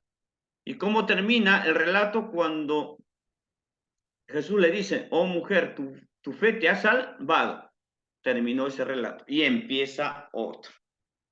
Entonces, siempre uno tiene que ya precisar el inicio, pero también observar dónde termina toda la secuencia del relato, ¿no? Dónde está terminando. O sea, tenemos que precisar la unidad completa, principio, fin, que tenga argumento, que se haya abordado todo el tema, ¿no? Ya hasta ese versículo que he delimitado, que es la parte final, ya se termina de hablar sobre el tema. Y a partir del siguiente versículo está hablando ya de otro tema.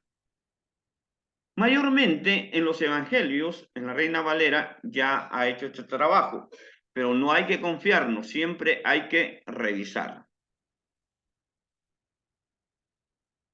Indicadores de cambio de referencia de comunicación. Hay un cambio de personajes en escena, de lugar y de temática.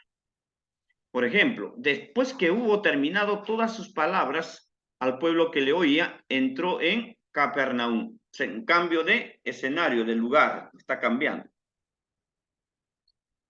También puede haber un cambio repentino que interrumpe la continuidad del texto. Posiblemente hallemos cierta rudeza gramatical, un cambio inesperado de tiempo o persona en la conjugación del verbo, confusión en el empleo de pronombres. Por ejemplo, Abraham, pues, removiendo su tienda, vino y moró en el encinar de Manré, que está en Hebrón, y edificó allí altar a Jehová. Aconteció en los días de Amrafel, rey de Sinarc, Arioc, rey de Elazar, Kedorlaomer, rey de Lam, y Tidal, rey de Goín. Entonces también hay interrupciones, ¿no? A veces de manera un poco violenta, inesperada. Pues uno tiene que mirar. Ahora, ¿cuál es el secreto para todo esto? La observación. Uno de los principios en la investigación, en todo tipo de investigación, es la observación. Sea muy observador en todas las indicaciones que se le está dando, ¿no? Cuando hay cambio de escenario, acá ya empieza otro relato. Quiere decir que hasta acá nomás culmina. Acá hay otros personajes que están ingresando. Es otro relato. Aquí hay otro tema que se está hablando. Es otro relato. Entonces, esos indicadores se van a precisar a través de la observación. Siempre observemos. Es un gran error cuando nos acercamos al texto, queremos interpretar ya. No, el primer paso es observar para precisar la unidad literaria del texto que vamos a analizar. El principio, el final, el tema, el argumento, personajes, lugares, eso nos va a indicar, ¿no?, la unidad literaria, el principio y el final. Indicadores de cambio de referencia de comunicación. O sea, cambia de tipo de material, por ejemplo, de narración a conversación o poesía. También son indicadores de cambio de relatos. Ahora, no solamente basta con seleccionar el relato que vamos a estudiar y desentendernos de lo demás. Es aconsejable leer todo el libro para captar el estilo literario del autor, el tipo de unidades que emplea y su manera particular de unirlas. Esta perspectiva más amplia puede ayudarnos a resolver cómo hemos de dividir en unidades básicas el material a estudiar. Por ejemplo, si voy a analizar el Sermón del Monte en Mateo capítulo 5, no basta con precisar, ya tengo toda la unidad literaria. Lo ideal es que leamos todo el libro de Mateo para entender, ¿no?, cuál es el argumento general, cuál es su enfoque bíblico-teológico general. Entonces, eso me va a ayudar y me va a dar más posibilidades cuando tenga que interpretar ese pasaje del Sermón del Monte.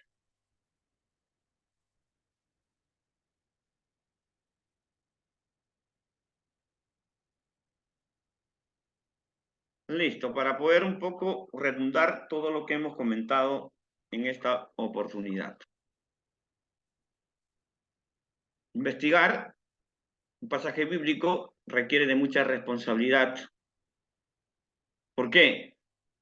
Hay toda una temporalidad que nos distancia en cuanto al origen del texto. Hay brechas en lo cultural, hay brechas en lo lingüístico, ¿no? Entonces, hay brechas en lo cultural. Y para poder interpretar y analizar e investigar un texto, tenemos que considerar esas brechas para no pisar en falso, para no interpretar erróneamente. Entonces, segundo, de que hay una diversidad de métodos a través de la historia, pero hay métodos que según nuestra necesidad nos van a ser útiles, ¿no?, según nuestro contexto también. Ahora, nosotros estamos más enfocados en el trabajo de iglesia, estamos enfocados en la evangelización, en desarrollar un ministerio eficiente, pertinente, pero también estamos enfocados en incidir en nuestra sociedad a través del Evangelio de Jesús. Entonces tenemos que conocer bien el Evangelio de Jesús. Tenemos que investigar la consistencia del Evangelio de Jesús para que la gente pueda entender. Hay que considerar que el contexto en el cual vamos a hacer una investigación bíblica es un contexto muy complicado, donde hay corrientes filosóficas que están atacando a la fe cristiana, ¿no? Corrientes como estamos hablando, el laicismo, el secularismo, y también esta era posmoderna, ¿no?, con sus propias ideas y su propio mecanismo de vida. Entonces, ¿cómo enfrentar, cómo hacer propuesta? A través de una investigación bíblica y seria. Entonces, también para esto, ¿qué necesitamos? Herramientas, métodos, que son caminos, que son vías, que nos permiten alcanzar y llegar al corazón del texto. Ahora, en el proceso, en la tarea exegética, son 3 pasos, hemos dicho, ¿no? Primero, el análisis bíblico, ¿no?, toda la recopilación de datos. Segundo, ya la parte valorativa, ¿no?, precisar cuál es el enfoque teológico que el texto está dando. Y tercero, ya plasmarlo en un escrito, en una prédica, pero que sea contextual, que incida en la necesidad de nuestra sociedad y de nuestra iglesia. Hemos hablado también cuán importante es tener el texto bíblico en su originalidad. Lo ideal es que hagamos traducciones del texto para tener ahí de primera mano el texto, ¿no? Pero si no tenemos todavía esas herramientas, entonces podemos apelar a versiones, que es la palabra adecuada, versiones que tengan cierta cercanía, ¿no?, con la originalidad del texto bíblico. Hemos hablado de Biblias interlineales como Francisco de la Cueva. Estamos hablando de Ricardo Cerny en los 4 tomos del Antiguo Testamento, del hebreo arameo al español. Entonces ya tenemos esa posibilidad. Podemos hacer un cuadro comparativo, ¿no?, de las Biblias interlineales, también con algunas Biblias en español que tienen cierta cercanía, como hemos mencionado, Reina Valera, Biblia de las Américas, Biblia América, la Biblia textual. Entonces, a un cuadro comparativo me va a ayudar para precisar bien la originalidad del texto a estudiar. Ahora, lo otro es que hemos hablado, cuando hablamos de exégesis, estamos hablando de sacar, y la eisegesis es introducir. La tenemos que hacer en la investigación bíblica exégesis, no eisegesis, no introducir palabras, pensamientos personales en el texto, ¿no? En otras palabras, que el texto hable y manifieste lo que yo quiero que diga y no lo que el texto está manifestando. Entonces tenemos que hacer esa tarea, ¿no? Los métodos, repito, nos van a ayudar a llegar al corazón del texto para encontrar el significado, el sentido del texto para la iglesia en general. Ok, la próxima semana vamos a empezar con el método narrativo. Ya vamos a entrar al estudio, ¿no? Ya nuestro hermano Percy generosamente va a subir en la nube todo el programa de Eastward. Son varios módulos, entonces ustedes lo descargan y lo instalan en su iglesia, en su computadora. Entonces van a tener ahí una herramienta muy importante, ¿no? Ya después le mandan su pollito, pero al hermano Percy, ¿no? Generosamente, también hay que ser recíprocos también. ¿Alguna pregunta para terminar?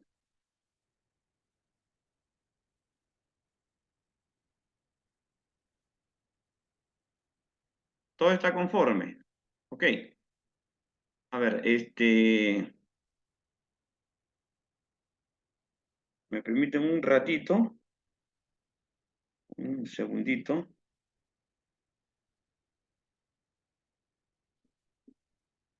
Voy a fichar a todos los que han entrado a clases, porque también es parte de la asistencia. Entonces, ya solamente finalmente animarles a que puedan ponerle corazón, pasión, porque esto es importante, ¿no? Si no investigamos, si no tenemos, a ver, una investigación seria del texto bíblico, ¿qué es lo que vamos a comunicar?